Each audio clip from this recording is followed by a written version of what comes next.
before we dive into conversation, I have an important question. Um, I am curious, what your three things are that you need in order to have a comfortable quarantine.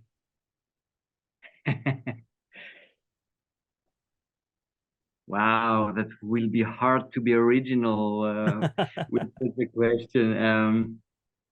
But I think the answer would be movies, movies, movies. Yeah, it's time where actually no, the lockdown, the actual lockdown was a time where I started making videos, uh, Ah, just videos of me, like YouTubers, about talking about stuff, and so I guess it would right. be my cell phone. Yeah. But for yes, for filming myself and posting videos, it was very inspiring for me There for you that. go. That's a great answer. Camera equipment, lighting, sound equipment. Yeah, yeah, yeah, Everything to make a movie, huh? yeah. That's awesome. Well, I bring up quarantines because that is a very key component to what happens in this movie. Can you just give a quick synopsis on what else is about? Um, it's about a guy meeting a girl, and at the same time, as their relationship begins and evolves, strange phenomena appear throughout the world, and we don't know exactly what's going on. It appears to be a virus that makes people progressively merge into inanimate things. Uh, I think I'll stop there. Yeah, no, that's a great place to stop. I mean, that summarizes it really well, and it really piques interest. I mean, that description certainly caught my attention, particularly with this being a part of the Midnight Madness program at TIFF. So it's a very, very fascinating film. I'm sad that I haven't been able to see your short film, but this is adapted from your short film, correct? Yes, absolutely. It's a feature version of a short film. But yeah, I made sure that you couldn't see the short film Well, it's so because interesting because that's so accurate. I spent a lot of the time watching the film thinking, how did he get this into a short film? ah, Can you talk about that adaptation process and like what you how you approach the short film compared to how you approach the feature length? hmm. It was actually hard to make it short. That's true. Um, but I mean, most of the key scenes were there. But of course, the two lovers were already together. They had already met and they were in love with each other. And so the short film was starting really late in the process of the story. Um, uh, but yes, some of the key scenes were there, and the ending was the same. Um, so And yes, little did you know back in 2007 that we would have something similar happen to the world in a different way, but also a lot of parallels there, huh? I imagine that the pandemic had something to do with motivating this into a feature-length film. no, actually, because the feature script was written before. It was a very long process to get the film financed, so it was written really before actually. Uh, but you know, when I made the short film and even before in the years 2000 it was actually there was a lot of movies about pandemics and but with high concepts, uh, and so it was common in fiction, maybe not in reality, but in fiction it was very common to have this kind of stories. So my fear back then was that people would be fed up with with epidemic stories, pandemic stories, and post-zombie concepts and stuff like that. So actually, yes, the pandemics got these kind of stories back uh, in the audience concerns, but it was from before.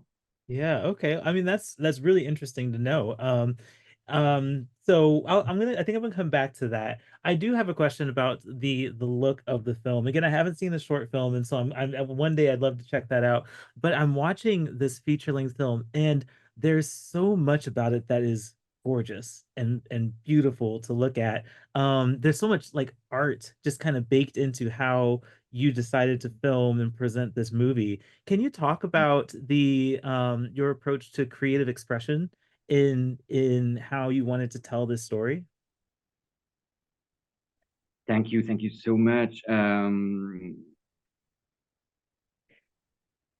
Actually, I'm even gladder that you didn't see the short film about the visuals and stuff, because all of my shorts were really they shared one big problem, that it they were not so original. I mean, the visuals and everything was under the influence of the great filmmakers, Cronenberg and others that influenced me a lot. And so that was a lot of the stake, the goal of the feature was to make it a little bit more original, different, personal, and so that was a lot of work. And yes, I mean, well, the internet is something amazing for create creating worlds, finding inspirations, finding visual references, work of artists, sculptors, contemporary artists, and digital artists. It really changed a lot of things, because when I was doing the short films and the other shorts, it was a long time ago actually, and the internet was not there. It wasn't effective with uh, image searching. Visual researches were not the same as it became afterward. So this changed a lot of things.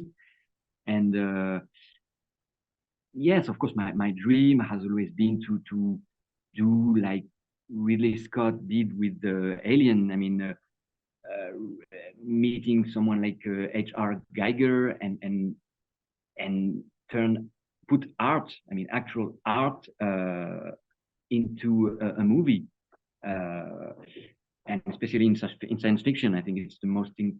It's the dream of everyone to find a really new artist visions and turn them into the world of your film. Yeah, this is a very interesting subject. So I've heard you mention originality a couple times in this conversation. Is that something that you are really striving for? Is that like something you want built into your filmmaking identity as you move forward with your filmmaking? Yes, definitely. Because I think, especially cinema is lacking originality. Well, more and more, I feel it was different maybe in the 80s when I grew up in the 80s, and I feel we had more original visions, and even in big budget films, and it's become more standardized, maybe. But at the same time, I mean, there are some great filmmakers that are maybe almost too original. In France, we have a lot of new great filmmakers, and all around in the world, and we have someone like Bertrand Mandico, who is an amazing director, but his films are so much about originality that at one point maybe it becomes too much for the audience, and you want to say, okay, man, calm down, cool down a minute, and just just focus on one of your visions and just expand it, and you know, and think about the audience. So this is actually, maybe my luck was that we had not enough money to be that original, so we had to keep things simple. And I think that the key element is to gather um, originality and something that people can relate to, of course, familiar elements that are necessary. Yeah, having that balance is very important. And you know, I appreciate what you're saying about all of that. It's yeah, super interesting and refreshing to like hear that from you, especially having seen your film and striking that balance here in Else. So on it, I could talk with you all day about this film, but also I don't want to give away any spoilers either. So we do have to bring this to a close here in a moment. But I do want to ask about you being at TIFF with this movie being in the Midnight Madness program. I just want to know, you know, what you're feeling about, you know, this film being a part of the Midnight Madness program at Toronto, and yeah, how you feel about that.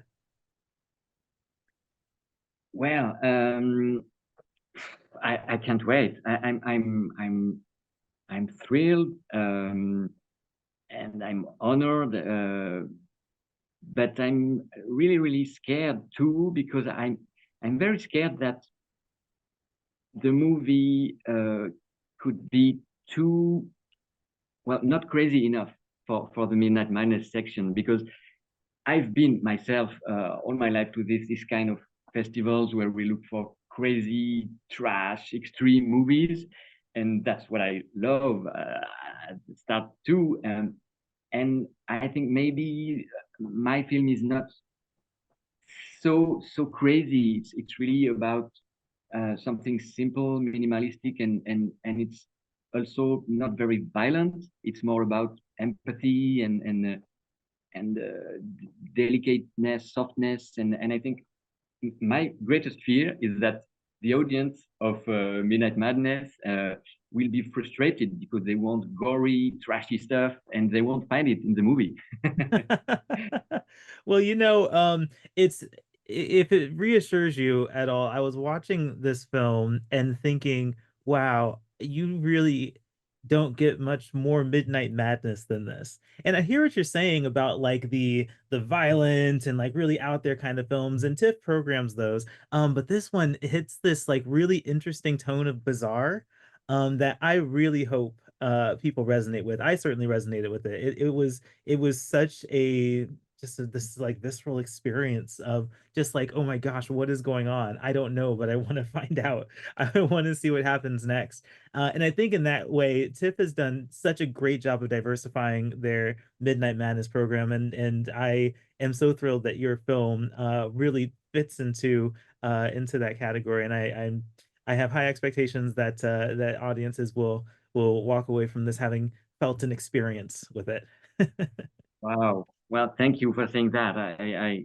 Actually, I've never been to TIFF before, and I'm not familiar with the Yeah. selection apart from the movies I knew.